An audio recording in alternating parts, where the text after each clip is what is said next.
I have a question to ask you. If life were to throw you a major curveball, who would you turn to? Because I heard about a man in San Francisco last week that came home, and when he opened up the door to his house, his wife yelled, "Pack your bags, I won $25 million in the lottery." The man says, $25 million. Oh my God, I'm so happy. Where are we going? And his wife says, "I don't know where you're going, buddy, but you can't stay here anymore."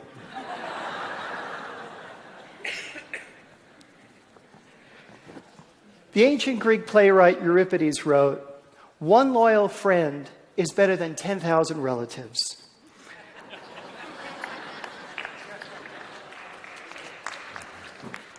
2,300 years later, Dr. Wayne Dyer said that friends are God's apology for your family.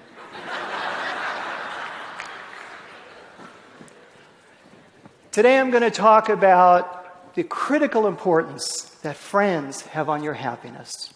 My name is Mike Duffy. I've written 5 books on happiness, including the Happiness Book and the Happiness Book for Kids.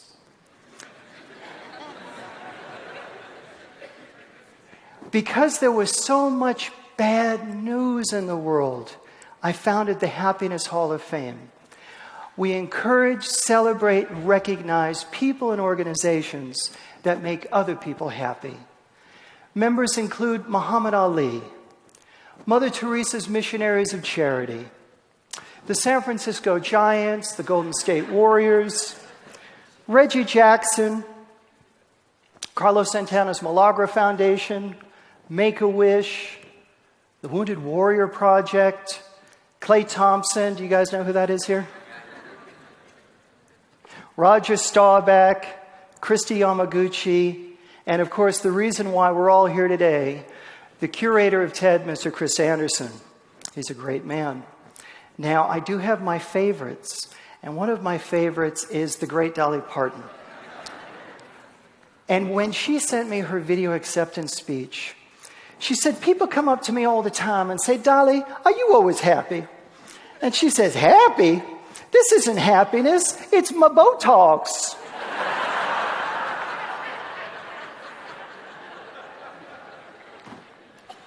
I love her. Now, why should you choose to be happy? And happiness is a choice.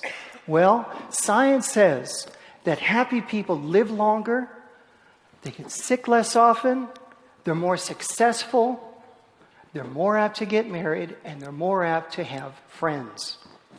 When I was writing the Happiness Book for Men, I asked Dr. Daniel Gilbert from Harvard, who has one of the most watched TED Talks of all time, how the average person can increase their happiness. And he said, if I were to choose one nugget from all of the scientific research on happiness, I would say have good relationships. We're the most social beings on the planet, and it's not surprising that our happiness depends mightily on the strength and number of ties to other people. If given the terrible choice of having to lose one's eyesight or one's friends, most people would choose their friends. But that would be a bad choice because blind people are perfectly happy people, but friendless people are not. My best friend in the whole world is sitting right there, my wife Shannon. She's beautiful, she's intelligent, she's funny, and her favorite story is the story of our new washing machine. So we get this fancy washing machine. I'm standing there one Saturday in front of it in the laundry room, trying to figure it out. And I yell to Shannon, I say, "Shannon, what setting should I use to wash my shirt?" And she yells back from the kitchen, "Well, what does your shirt say?" "The New York Jets."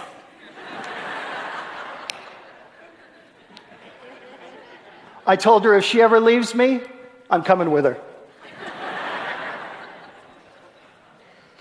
You know, I'm very excited because I have 2 slides of the latest scientific research on behavior and friendship.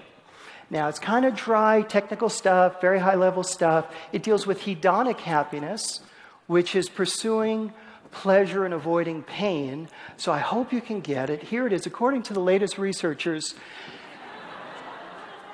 This is how you behave eating with a new friend.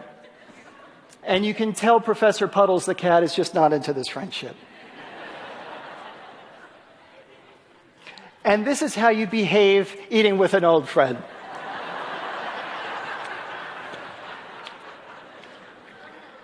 Incidentally, that's how I look every New Year's Eve morning.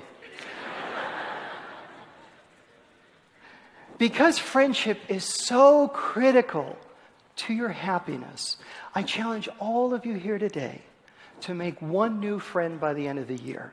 And here are some ways that you can do that. Number one, try volunteering. When you volunteer at a soup kitchen or at a hospital or at a school, you're going to meet good people. And that's who you want to make friends with, good people. Also, volunteering is good for your eudaimonic well-being, which is the happiness that you receive when you take care of others. With a noble purpose and looking out for others, you will thrive. My simple sustainable happiness formula is P plus P equals H. Purpose plus progress equals happiness. If you want to make more friends, you can also become a friend to the friendless. I know that most of you here today want to change the world for the better. And this is a way that you can do that. Let me lay some science on you. According to a very famous study, they were looking at dominoes. And they found that a domino can knock over another domino that's 1.5 times its size. So a 5-millimeter domino can knock over a 7.5-millimeter domino, and on and on. This is an example of exponential power. If you start with just a 5-millimeter domino and add 29 progressively larger dominoes, you can knock down the Empire State Building. Okay?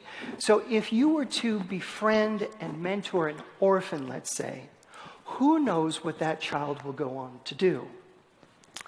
So, I have a heart for orphans, and a lot of people don't know this, but Babe Ruth, Eleanor Roosevelt, Johann Sebastian Bach, and Ray Charles were all orphans. Some very important friend in their life helped mentor them, bring out their talents, and they changed the world forever. If you're like me, I love sports, and I've coached for a number of years. My favorite coaching story has to do with me coaching my son's first grade basketball championship game. Let me paint you a picture. So we're only up by 2 points. There's 6 seconds left. And their best player on the other team is about to take the ball out at midcourt. I send my son Mikey up to guard him. When their player goes right, Mikey goes right. When their player goes left, Mikey goes left. He's on him like wet on rain, okay? The time expires. He doesn't get a shot off. We win the game. The crowd goes nuts. I rush the court and I pick up Mikey and I hold him and I say, Mikey, I love you. And he hugs me even tighter and he whispers in my ear, Dad, I love you with all my heart. You're the greatest coach in the world. Now, in reality, he said, put me down, you're embarrassing me. But this is my memory, and I will remember this memory however I choose.